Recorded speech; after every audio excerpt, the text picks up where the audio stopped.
Assalamualaikum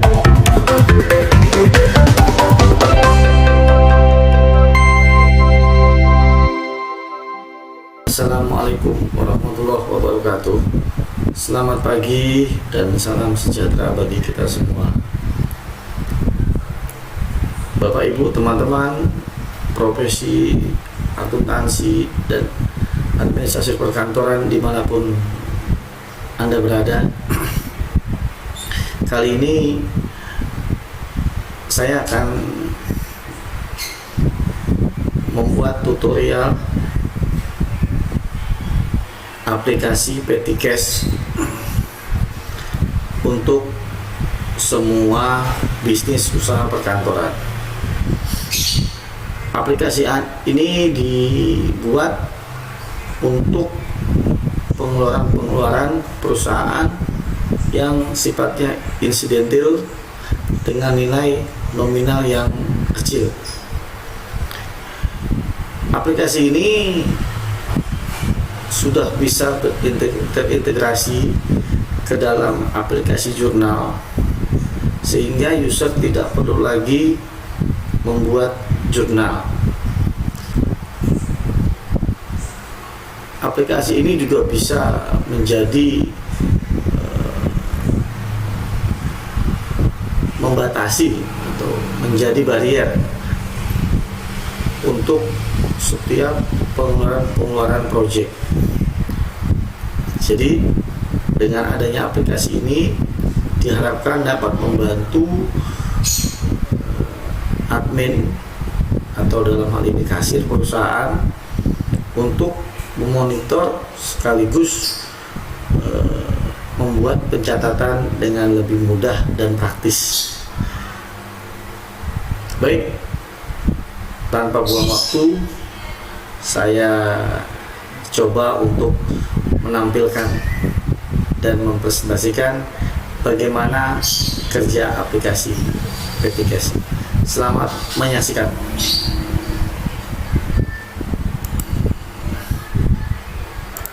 Ini saya login dulu. Oke, ini tampilan untuk aplikasi Petty Cash, transaksi, laporan, ada laporan Petty Cash berdasarkan kontrak, ada laporan Petty Cash berdasarkan user, pengaturan, ada periode posting, ada tanggal laporan, buat password, nama perusahaan, dan admin untuk testimoni promosi. Nah, kita contoh untuk nama perusahaan kita buatkan di sini PT misalnya sukses. Oke. Nah, nanti teman-teman juga bisa buat password sendiri. Jadi silakan di sini ID-nya abaikan saja, dia akan otomatis. Kemudian user dan password maksimum ini kami batasi 10 digit. Terserah passwordnya apa, usernya apa, silakan nanti ditambah. Oke, baik. Kita mulai dengan buka form Petty Cash. Nah, ketika kita buka, maka di sini tampilannya masih kosong. Untuk menampilkan data, kita tekan tombol normal. Oh ya, teman-teman, bahwa aplikasi ini di develop dengan menggunakan database PHP MyAdmin yang open source. Jadi aplikasi ini bisa diakses secara multi user dan online. Dan juga nanti aplikasinya juga bisa berintegrasi dengan jurnal. Oke, ini database yang sudah ada, ya. Database yang sudah ada ini, kalau mau lihat ini berapa jumlah databasenya, ini saya kasih, ini saya urutkan kodenya. Nah, ini sudah ada 1003 data.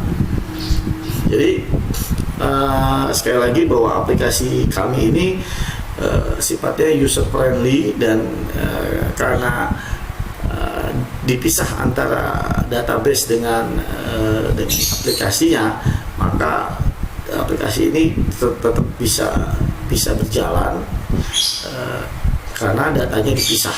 Dan ini yang menjadi keunggulan dari aplikasi ini adalah dia bisa diakses dari mana saja. Baik, kita mulai.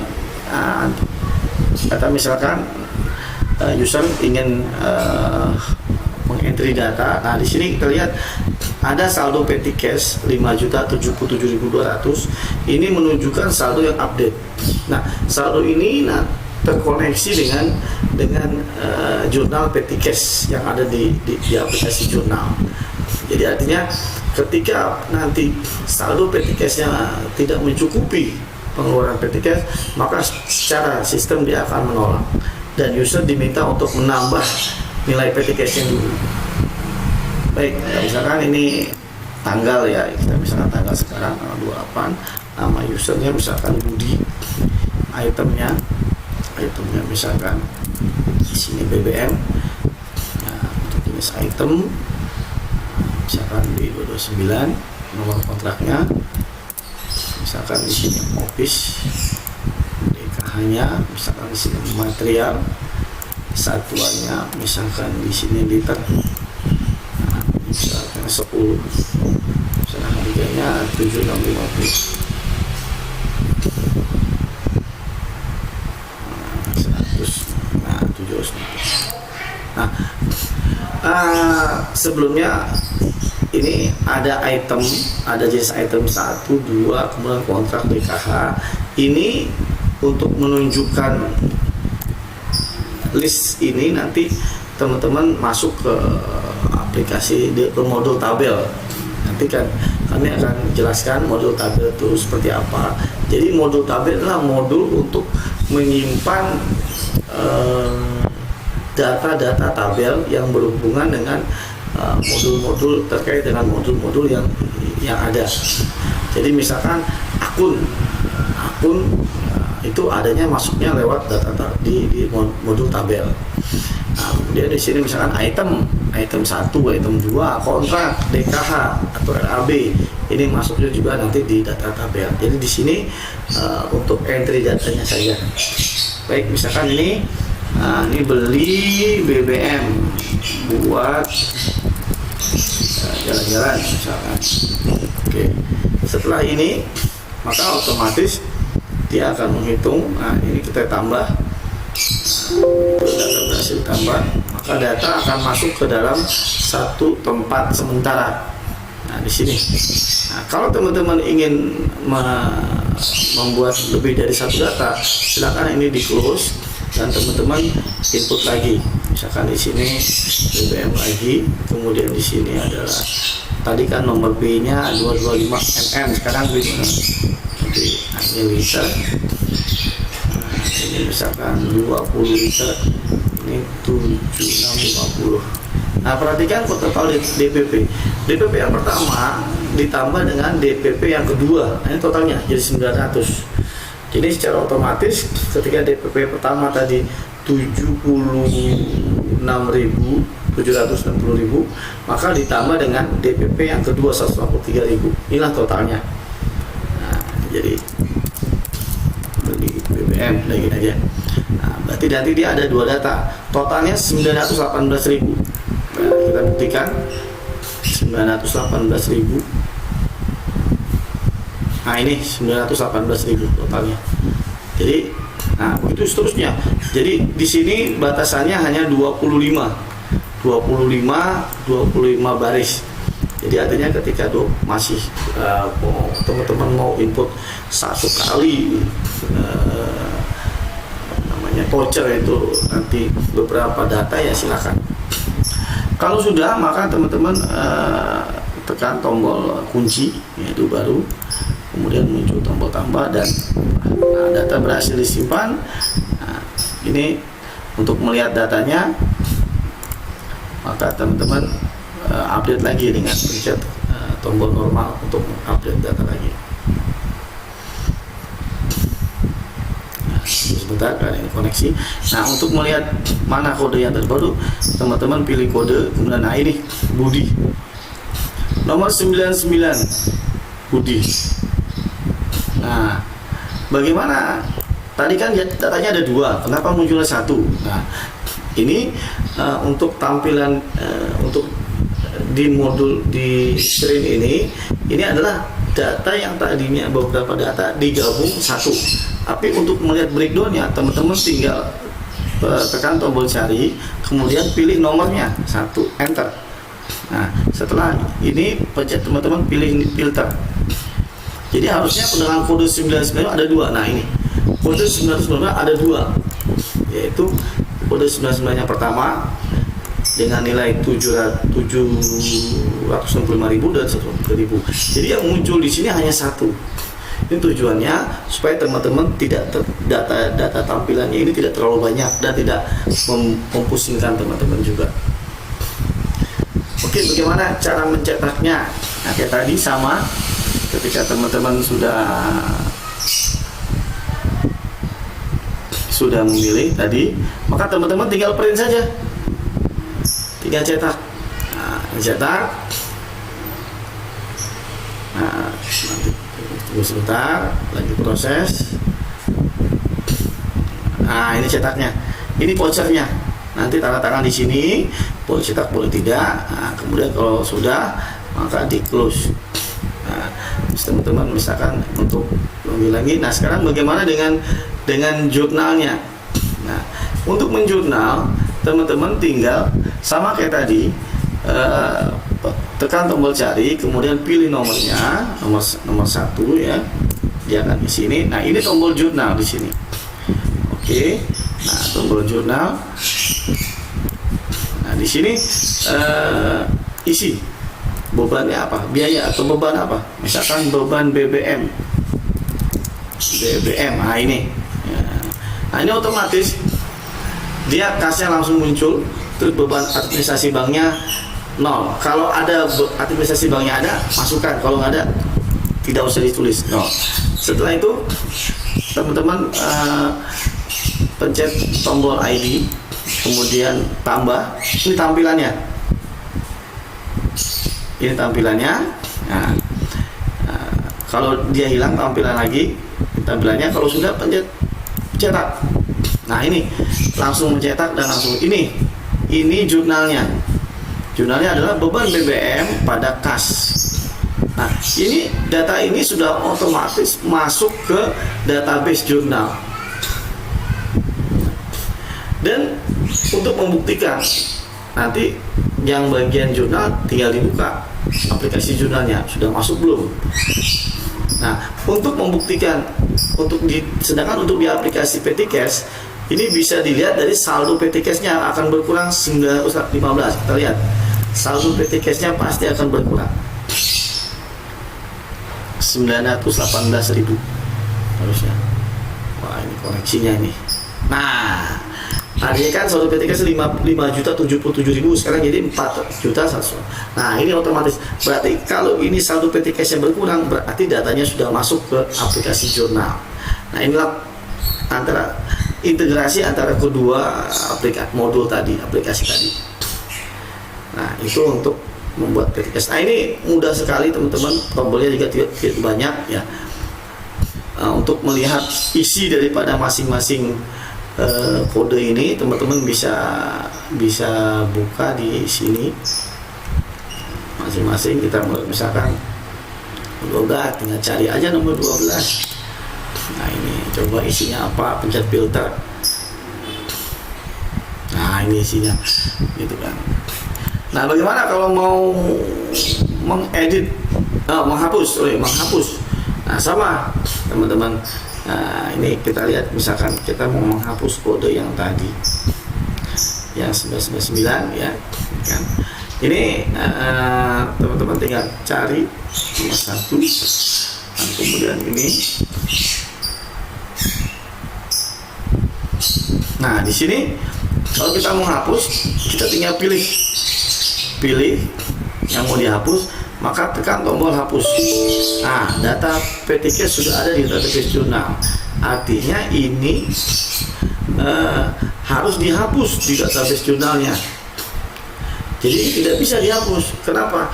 Karena database-nya sudah masuk ke modul jurnal. Bagaimana cara menghapusnya? Modul jurnalnya dihapus dulu, baru ini bisa. Nah, kita coba lagi input dengan belum database ya, dengan belum ditransfer ke jurnal ya. Kita lihat, coba kita input lagi entry data baru.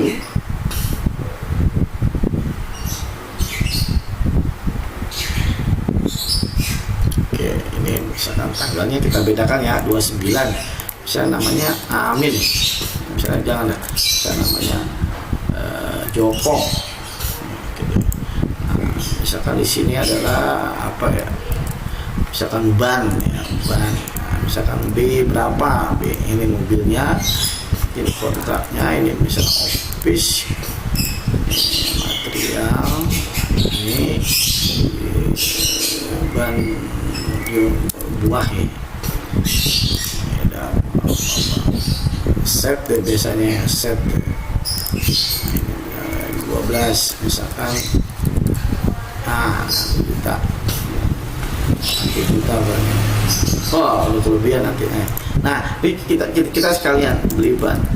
Bagaimana kalau misalkan mitigasi kalau di saldonya kurang gitu kan? Nah, ini misalkan ini beli ban 12 set, harganya 1 juta, totalnya 12 juta. Ini jelas ini melebihi dari saldo P3S. Apakah bisa? Kita lihat kan? Oh, tidak bisa. Tidak boleh melebihi saldo P3S. Ini juga menjadikan tidak akan terjadi pengeluaran yang melebihi dari P3S. Nah, ini pencegahannya di sini. Nah, kita kurangi ya, misalkan 300.000 misalkan. 100.000. Wah, kurang juga. Ya udah, ini satu aja deh. Ini kan 300.000 kan ya. Oke, sekarang kita tambah. Udah. Ini ada ini hapus dulu nih, sorry. Ini hapus dulu. Nah, ini ulang lagi. Ini adalah ban.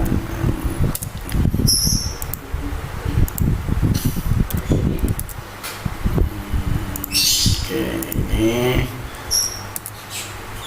set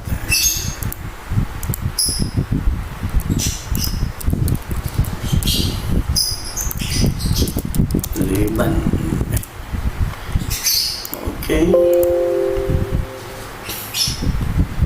Oke, udah, ini ya berhasil disimpan. Oke, tandanya adalah lagi update. Oke, ini kadang-kadang karena sinyalnya ya. Nah, ini tadi Joko. Nah, Joko ini sudah di entry oleh user, tapi ternyata nggak jadi atau batal. Ya, kalau sudah ke jurnal maka tidak bisa dihapus di modul ini, harus dihapus di modul jurnal. Tapi kalau belum, nah kita lihat apakah bisa dihapus. Ini kita pilih satu Joko, maka pilih filter. Oke, kita pilih hapus. Nah, yakin mau dihapus? Kalau yakin, maka kita yakin data P3S berhasil dihapus. Nah, masih ada, kok masih ada Pak datanya? Ini kita update lagi dengan versi normal. Nanti kita lihat Joko masih ada nggak datanya. Nah, lihat di sini yang Joko. Nah, sudah nggak ada kan, data Joko udah nggak ada. Ini berarti tadi hilang. Jadi bisa modul P3S bisa dihapus dengan catatan belum pernah di jurnal. Kalau sudah di jurnal berarti jurnalnya harus dikoreksi dulu baru bisa dihapus. Oke. Nah, untuk mengekspor data silakan teman-teman, ada tombol ekspor, teman-teman ekspor saja. Nanti datanya seperti ini masuk ke ini, datanya semuanya ya. Data semua ada 1007. Bayangin 1007 udah 1007 tuh data. Nah, datanya sudah masuk semua di sini. Oke, nah, jadi kita coba login lagi. Oke, nah, Jadi bagaimana laporannya? Laporan tinggal teman-teman buat pengaturan dulu. Tanggal laporan misalkan tanggal 1 Januari 2022 sampai dengan tanggal 31. Nah, ini tutup, maka teman-teman tinggal pencet yang laporan. Bisa lihat. Nah, nanti langsung jadi PDF.